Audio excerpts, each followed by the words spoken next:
Hello दोस्तों, क्या हाल है। देखते हैं आज क्या होता है। मेरा मानना तो ये है, आज मूवमेंट कॉल में ही आना चाहिए। पर चलो देखते हैं क्या होता है। निफ्टी की पुट, मेरा मानना ये है कम से कम 150 रुपये से ऊपर जानी चाहिए। 150 रुपये समथिंग। कॉल देखेंगे हम 25,400।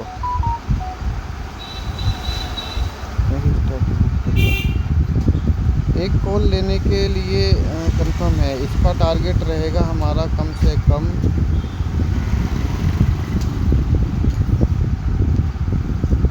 220 रुपये।